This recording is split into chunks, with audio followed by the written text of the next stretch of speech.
Here's how to get your brand new MacBook Neo ready to use step by step. Let's get to it. So right over here, I'm going to open this. Next up, it's going to show you this Hello page. It's going to be a startup page. This Hello is going to rotate in different languages. So what we need to do is press on this continue. So use your finger on this touchpad, go over to continue button on the bottom, press on this continue button.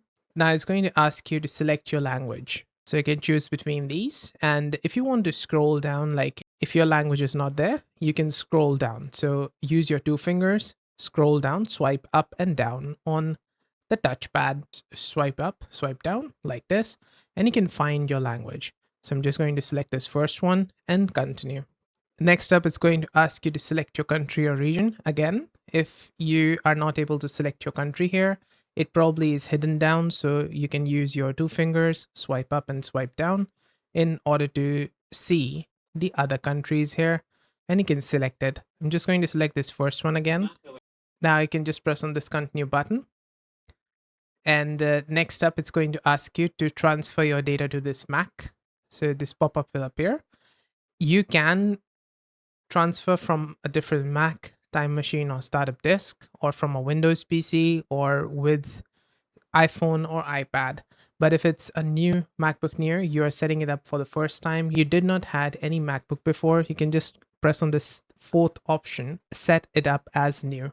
Select it and then press on this continue button. Then it's going to show you this written and spoken languages. You can see this. You can customize the settings from the bottom left corner. And you can do this again, but I'm just going to press on the continue button all the way to this point. Here it's going to say accessibility. You can see these right here. If you want, you can go inside one of these. For example, vision. I can click on this and I can check this out. There's turn on voiceover and such. Let's just go back from it and press on the continue button. Now it's going to ask you to select your Wi-Fi. So you can select one of these. If you have a long list of Wi-Fi connections here and you're not unable to find your Wi-Fi, it's probably hidden again. So just use your two fingers, swipe up, swipe down in order to find the other Wi-Fi here, and just select your Wi-Fi, press on the continue button. There's also this other network options on the bottom left corner. You can click on this and it's going to ask you how do you connect to internet. We are going to select Wi-Fi network, but you could also go with Ethernet, or my computer does not connect to the internet. You can do that. Just going to go back, select this Wi-Fi, and you need to type in your password for the Wi-Fi. Okay, once you type in your password, your Wi-Fi icon that is on the top right corner over here, you're going to see that this Wi-Fi icon is now filled in. That means that Wi-Fi has been successfully connected. And it's also going to show you this next, which is data and privacy. So take a look at this and you can learn more if you want. Let's press on this continue button. Next up, it's going to ask you to create a Mac account. You can select one of these user icons. For example, I can go with this chicken or fox like this. Just select one. Or you can also press on this plus icon and you get a lot of these other options as well that you can choose from, like this coast, skull, etc. You could also just skip this, select anything, and then you can do it later as well. Let's just select this panda, press on the save button. Now you need to type in your full name, account name, password, and hint. I'm just going to quickly fill it in. And do not worry, you can always change this right here, the second field, later as well. This is going to be a name of your home folder. You would be able to change the name of your Mac later. For password, I like to use numbers. It's much easier to remember. Let's just press on this continue button. Also, while we are talking about the sign in process, if you have the Touch ID, you can set up a Touch ID on this MacBook Neo. Now, you do need the 512 gig version. The 256 gig version does not come with this Touch ID. So that's something you need to keep in mind if you're searching for a new MacBook. Do get the other version, which should be the 512 gig version with the Touch ID. Now it is currently creating the account. There you go. It's going to ask you to sign in to your Apple account. You can enter in the email here if you already have one. If you currently don't have any iPhone or are not into any Apple ecosystem, you probably do not have the iCloud account. So in that case, you can kind of just go over this bottom left corner, other sign in options, and press on the sign in later in settings. From here, you can skip. If you do not want to like use an Apple account or want to like create an Apple account, you can just skip it. But do keep in mind that if you want to use App Store, you would need the Apple ID iCloud account. For now, I'm just going to type in my Apple ID. You can create a new Apple ID from here. Just press on this link below the field, and then you can just fill in all of this, and it's going to create an Apple ID for you. Once you've typed in the iCloud email and password, let's press on the continue button.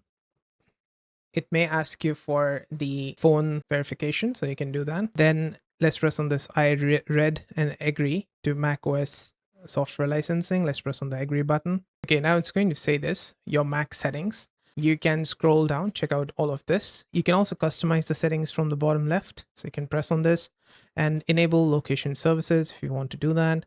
Press on the continue, don't use location services. Select your time zone. Analytics, if you want to share your analytics, continue. You can also set it up later if you want, but I'm just going to click on the continue button.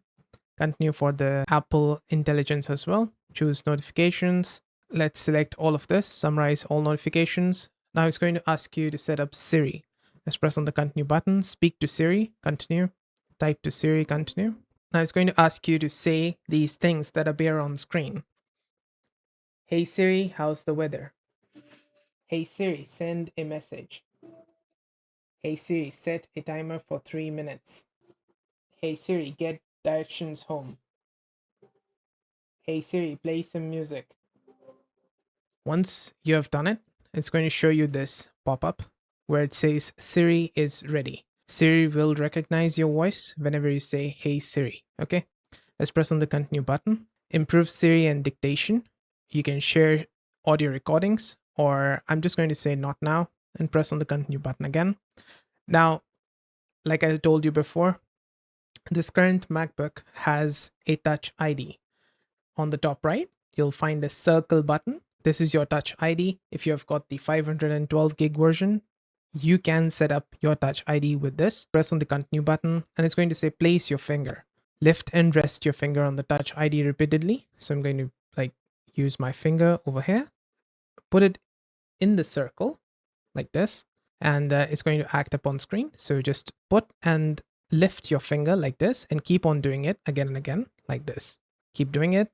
Once it's completed, it's going to say Touch ID is ready. Let's press on the continue button. This is very useful. The Touch ID is really useful if you want to like pay, use Apple Pay, or just unlock your Mac, or put passwords on websites. You can just use your Touch ID for those things, and it can be really useful in that case. So here it says use Apple Pay with Touch ID. I'm going to set it up later. Now it's going to ask you to choose your look. Do you want to go with light mode, auto, or dark mode? I like to use dark mode. It's much better to the eyes. Let's press on the continue button. Update Mac automatically. You can also select this right here on the bottom left. Only download automatically. You can select that and it's going to give you this welcome page. And I think we are done. Let's press on the get started. And that is it. Now you're on your MacBook Neo's desktop page. Now, a few things. If you're switching from Windows, doing a right click, it's going to be 2 fingers. So just press somewhere. So like you can see my cursor is there. I can press with my 2 fingers, physically press on the touchpad like this, and you'll get the right click options right here. So you have done a right click with 2 fingers, physically press. If you want, you can also do a right click with the control button. So press on the control button and physically press with 1 finger on the touchpad. And there you go. So if you press on the control button and the touchpad, it can simulate the right click for you. This is another way to do it. If you want to drag something, just physically press on your touchpad and then drag like this. You can drag things around. And for scroll, I've already told you, you need to use your 2 fingers, swipe up and down in order to scroll. You can go to settings and such, and then you can scroll here, find different stuff. You can add a Touch ID, more Touch ID. Like currently we just have 1 finger, so we can add more fingerprints here. You can change wallpapers in the system settings. over here. I've already opened it. System settings on the top left. You can press on the Apple icon and then you can go over to this system settings right here. You can do this as well. And while we are in the Apple icon drop down, you can also see this right here. It says shut down, restart, and sleep. If you want to like shut down your Mac, you can do it from here. If you do decide to like close the lid like this, it's only going to put your MacBook in sleep mode. It's not going to turn it off. So that's one thing. And if you want to like use this App Store, you would need to sign in to your Apple ID. You would be able to download apps from here. There's also this Finder right here. With the Finder, it's more like your Windows Explorer. You can like scroll down on the left-hand side. You can see your downloads folder, your applications that are currently installed. And if you want to open up your MacBook Neo's camera, you can go over to this photo booth, open it up, and it's going to show you your front camera right here. So you can test it out. It's not really good, but yeah, this is how you can do it. And on the top, this is your menu bar and it changes dynamically. So if I like open up App Store, it's going to change the menu bar for the App Store. And if I open up Safari, it's going to change it for Safari. So all the menu bar items like file, window, bookmarks, etc. is going to change it based on it. And if you want to quit Safari, you can just do it from here. Press on this menu icon on the top and then quit App Store. You can also do Cmd+Q in order to quit an application. If you do decide to like press on this X button, it's not going to quit because you can see on the dock right there, there's a dot below it. That means it's currently still working. App is still active and it has not yet closed. It's still there. So you can do a right click. So use your two fingers, press physically on your touchpad, and then you'll see this quit option. You can do that as well. And yeah, that's it. These are some of the basic stuff that you would need to know if you are setting up your Mac. And if you want to learn how to use MacBook Neo step by step, want an in-depth guide on MacBook Neo, I've made a separate video on it. You can check it out on the right-hand side in a playlist. See you there. Bye for now.